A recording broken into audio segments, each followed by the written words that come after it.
advantage of the day. When you get an opportunity in this game, you make a play. The playmakers on three. 1, 2, 3.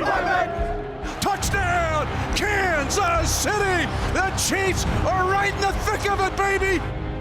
And welcome again to another edition of Defending the Kingdom. Mitch Holthus with you, the voice of the Chiefs, along with the man we call the shop, the barber shop, the Spider-Man, Sean Barber, 10-year NFL veteran, and Matt McMullen. We got him so buried, that dude. He's on about 50 different projects. So we'll have him back next week, but Matt is doing lots of stuff right now. All right, let's just put it out there, first of all, that the Defending the Kingdom is brought to you by the great folks at 360 Vodka, hometown, Kansas City's hometown vodka, the official vodka of the Chiefs Kingdom. Also, we have surpassed 1 million folks that have checked in with Defending the Kingdom and our vast array of however you find us, watch us, or listen to us. So past the 1 million mark, that's pretty good, Shop, to get past that mark. Hey, man, you talk about moving the goal line. All eyes were set at that 1 million mark, and at this morning, you know what we do? We don't celebrate. We move the mark to 2 million. So, hey, be a part of the 2 million March movement. Get Defending the Kingdom to that 2 million mark. If Mahomes can throw 35 touchdown passes in September with no picks, we can get to 2 million on Defending the Kingdom. Let's do it. Before we jump into this episode, which I am calling to blitz or not to blitz, that is the question. We brought up Thomas Wolfe a couple weeks ago. We're so cultured on this show. Yes, we are. And you went to private school, University of Richmond, so you're a smart guy. I went to public school. Anyway, we run in Thomas Wolfe. We're going to bring in Shakespeare this week. But before we do that, it's always fun. We've put it out there. The folks really across the world that are watching and listening to Defending the Kingdom. We said, hey, where are you checking in? And you've got a few, including some of your past here. No, definitely. I got my first of all is my Mimi and Poppy, right? My in-laws from Atlanta, Georgia, right down there in McDonough, a little about 35 minutes south, Highway 75 outside of Georgia. They check in, obviously, every time I'm on Defending the Kingdom, and every time to hear Mitch, the voice, talk about what's going on after the game to summarize what went up. But I obviously want to take your insight and see what's coming up on the Chiefs' schedule. But not only him, more importantly, Coach Jim Reed, University of Richmond's own, more legendary in the Northeast region because he was the legendary coach at UMass. Won so many championships up there when the Atlantic 10 division was a part of it. Used to kick our butts when I was at Richmond. But then he came. They said, if you can't beat him, join him. Yep. Came to Richmond, was our defensive coordinator and my head coach for a number of years at Richmond. Salute, hats off to a mountain of a man. Love it. I got a couple this week that are fun. One, I'm from Smith Center, Kansas. You've been there, the Jiffy Burger, baby. Jiffy Burger. But they have big tailgates there. It's great high school football. It's the best small school high school football league in the state of Kansas. Of course, they've won 10 state titles there. But I found out that they prepare the tailgate. It was Landmark Implement, and they were listening and watching to Defending the Kingdom while they're flipping burgers and doing hot dogs for the tailgate. So, hey, take Defending the Kingdom to your tailgate. The other one was really cool because Pine Ridge, South Dakota, they were putting together a playground. It's the Where Angels Play Foundation. So sometimes you go down a rabbit hole, it gets kind of crazy. This rabbit hole is good to go down. Go to a search engine and find Where Angels Play Foundation. They have done playgrounds all over the world. They've done them in Ontario, Canada, and Rwanda. Here's how they started. Remember the terrible tragedy at Sandy Hook Elementary School in Connecticut back in 2012. 28 children were killed and teachers. They started a program where they would build playgrounds to memorialize those kids and teachers that were lost. That's how it started. Now it's gone on to places like Rwanda. They were doing it with the Ogallala Lakota Sioux tribe that has a brand new playground put together by the Where Angels Play Foundation. Man, we talk about protecting your village, and what an amazing village this program has adopted. They adopted not only their backyard, but the nation, but the world. The world, right? Worldwide. Such an appreciation to a group like that for such it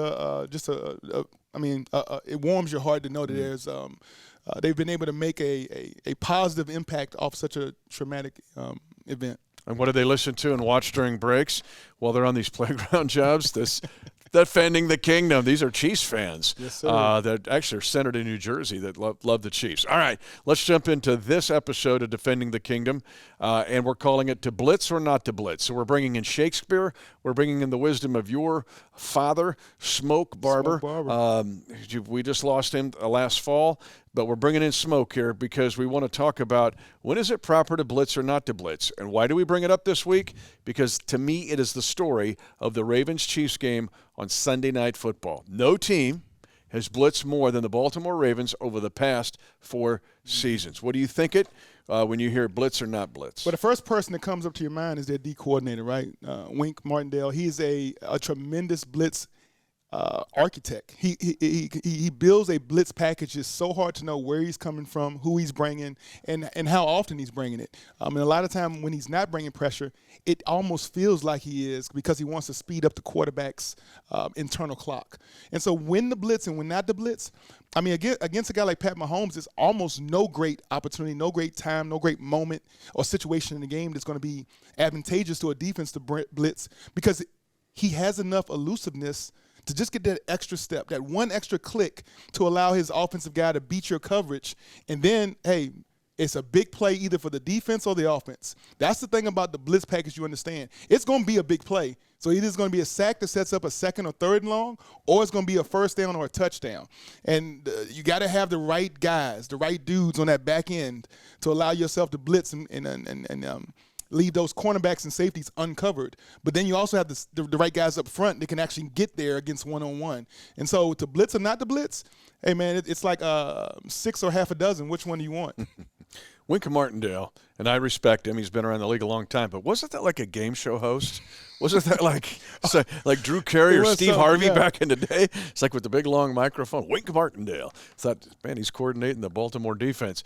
But your point about Mahomes is a good one. In fact, looking it up, Mahomes last year, he had a quarterback rating against the blitz of 134.5.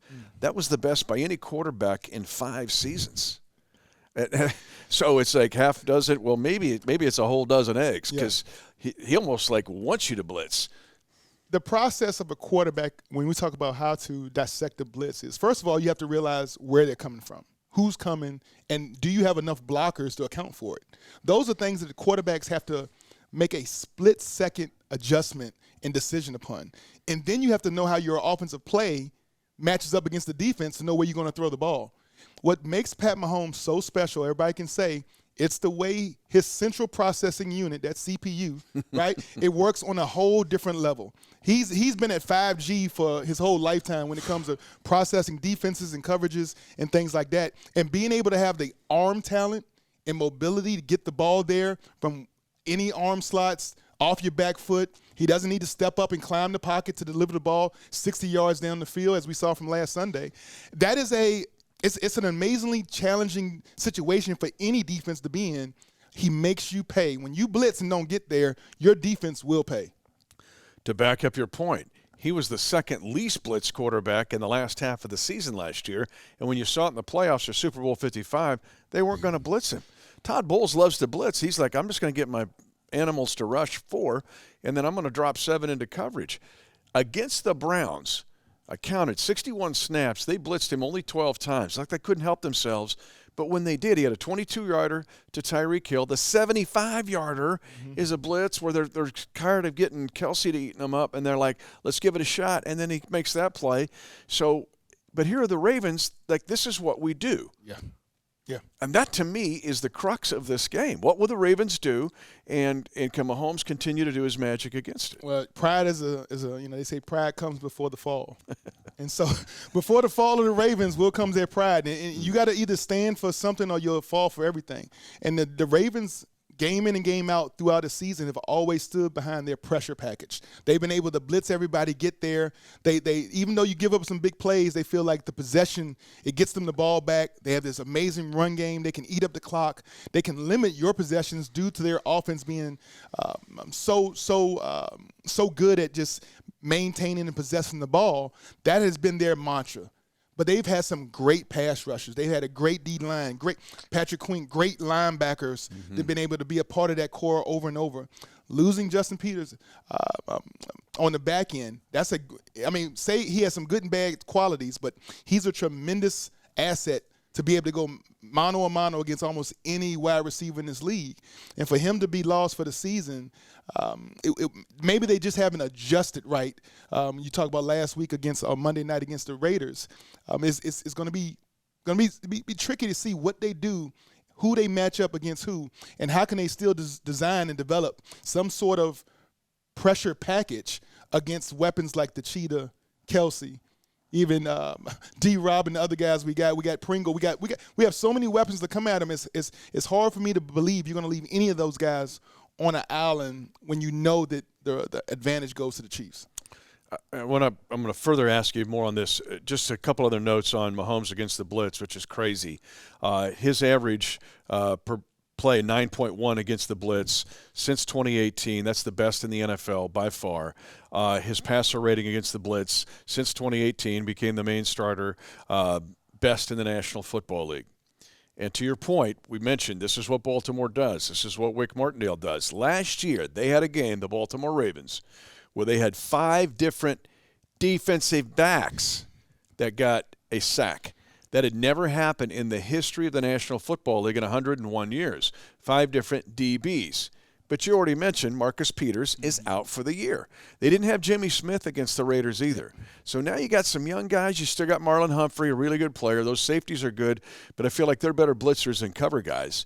And then all of a sudden, they just continue to do what they do. We're just going to keep, full throttle, and we're going to bring in 6, bring in 7. But I almost could argue it lost the game for them because it put some guys in situations that gave the Raiders opportunities I'm not sure they're going to have if you didn't just go all-out crazy blitz. Man, the process is the process, and I think that they feel like they have a better chance coming after you than sitting back and playing a vanilla-type defense. Obviously, you can't just play cover 3 and cover 2 against Pat Mahomes. He'll eat that up for lunch, dinner, and breakfast every day of the week. But you think you got to do some things creative. You're going to have to do some things with that defensive front, those linebackers. Like you said, you're going to have to bring secondary guys to create some looks of pressure, even though you're still having 7 guys in coverage. Maybe you drop an end and bring a corner off the edge. And a lot of that is based off of our offensive personnel and how we lined up.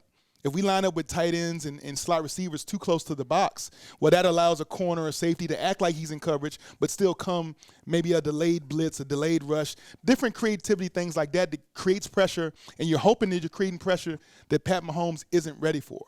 But then, again, that becomes Pat Mahomes has a photographic memory. He's been watching so much film. He knows these Ravens. It's a reason he's been so successful against the Ravens since he's been in the league. He's seen all the looks. He knows all the variations, and it's so hard to trick him and get him off his game.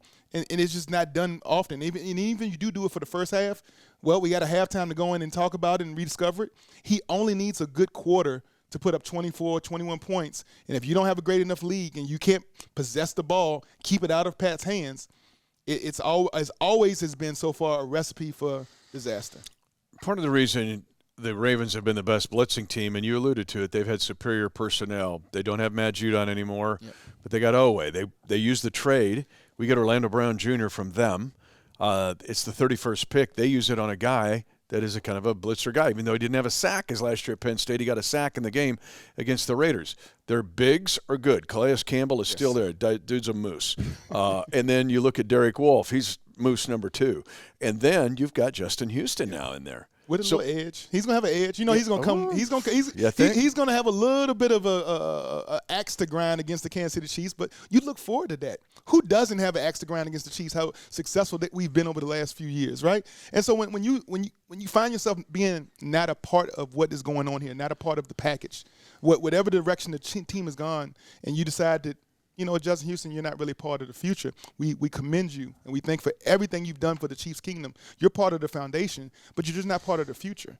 And for him to feel like he had a little bit more left in the tank, we're going to get every ounce of gas he got left in the tank is going to be released on Sunday against the Chiefs, and we're going to have to block him. And the interesting thing, he usually lines up on the right side of the Ravens defense. Orlando Brown Jr., the former Raven, will have to block him a lot in this game.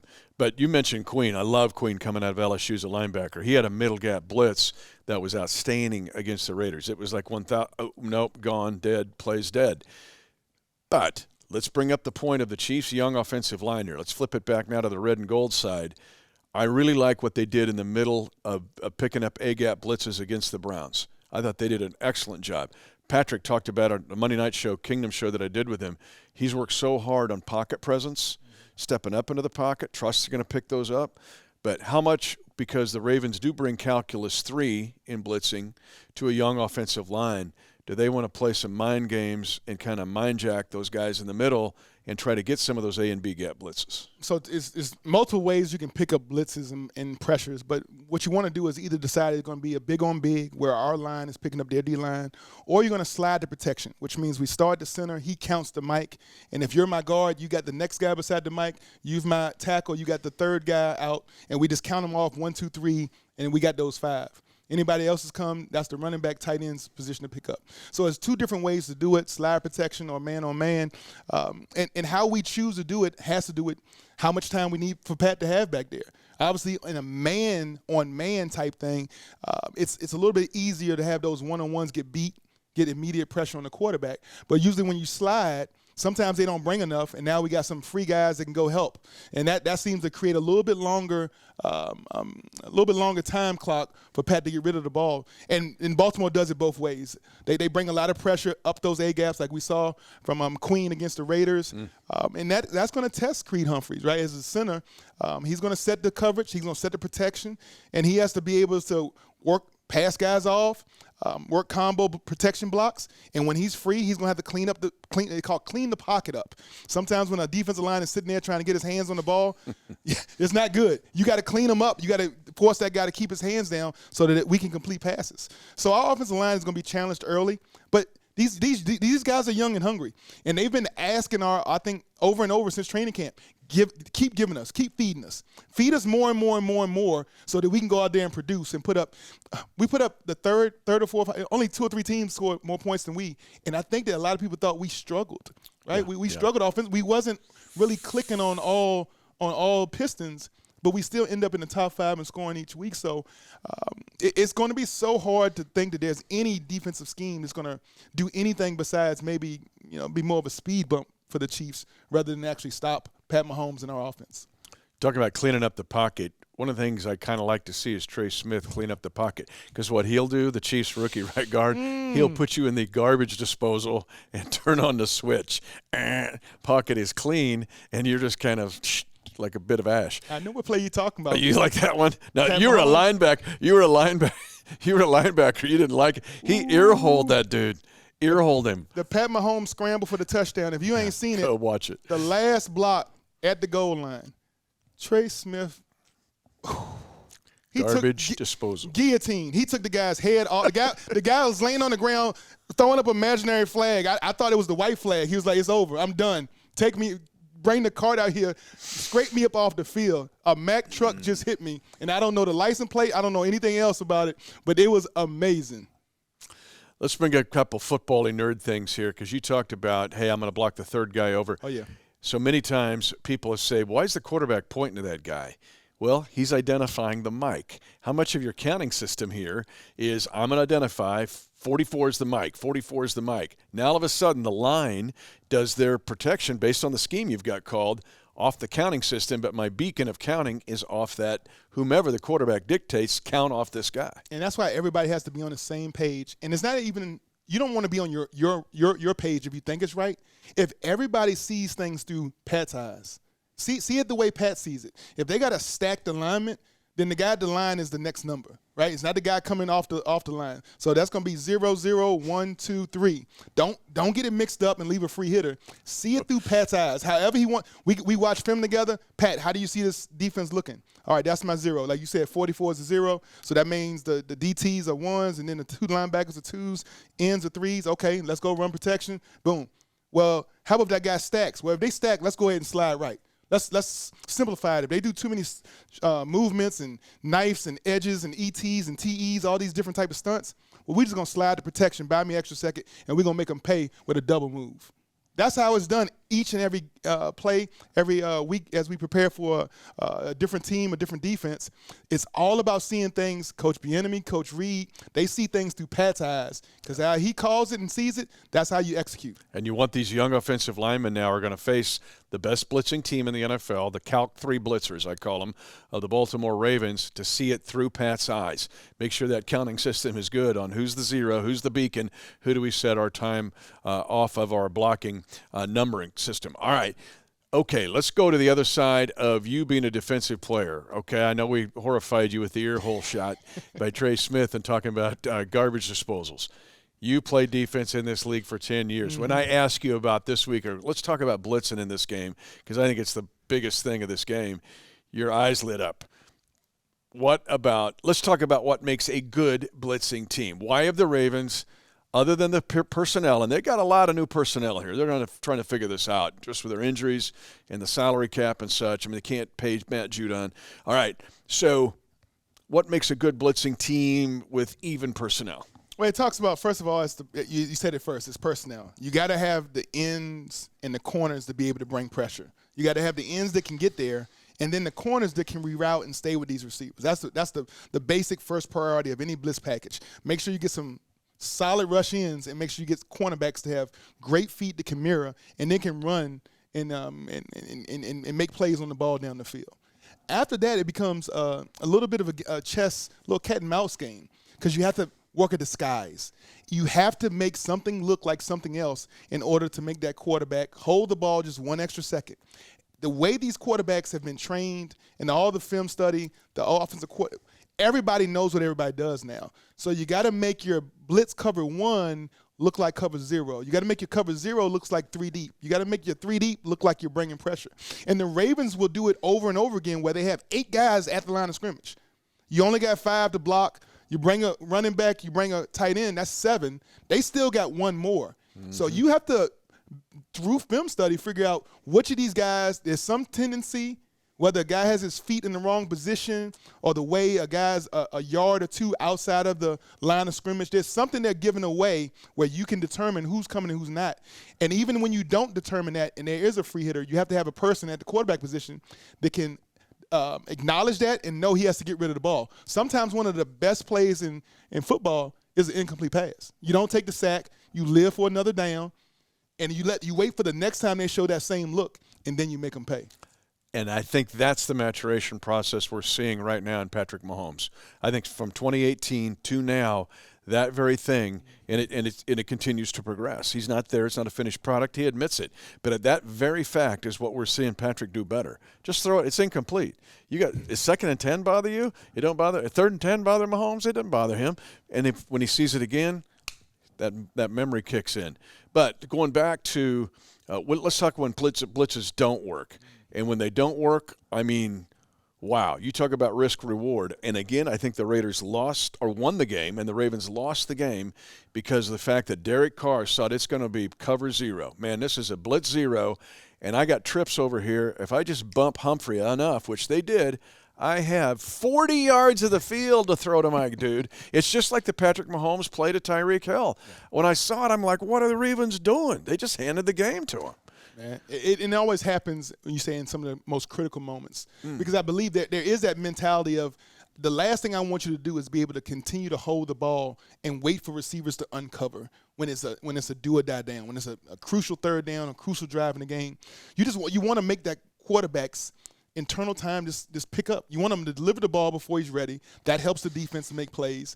And then you also want to create a situation where he's not so sure about what you're doing defensively. You want to create that little bit of that doubt, right? That lack of trust that the guys are going to pick up the blitzers the way we did it in practice. And when you start seeing those ghosts, I mean, that can cause a lot of confusion in itself when you talk about how our offense produces and products and has a ability to be as efficient as possible when you talk about getting the ball down the field. Another one of the top 4 blitzing teams in the NFL is the Kansas City Chiefs, but that's a whole nother episode because we could go to the Chiefs side of this equation and what Spags does with his blitzing, but we're going to watch the next several weeks, and we'll jump back in with you to do another Defending the Kingdom on that one. But we brought some Shakespeare into this show, to blitz or to not to blitz. That is the question. And to me, Shop, I am really interested to see what will happen Sunday night in that very regard. Man, it's one question. Do you want to be the hammer or do you want to be the nail? To blitz or not to blitz, that is the question. We're going to find out on Sunday night. And both hammers and nails like 360 vodka, the official vodka, the Kansas City Chiefs of the Chiefs Kingdom, and Kansas City's hometown vodka. Sunday Night Football, Chiefs and Ravens. I'm Mitch Holthus, voice of the Chiefs. He's Sean Barber, Barbershop. Matt will be back with us next week once we get him out of 400 projects. Anyway, thanks for joining us on this edition of Defending the Kingdom. 10, 5, touchdown! Lock it down! And the celebration begins at Arrowhead.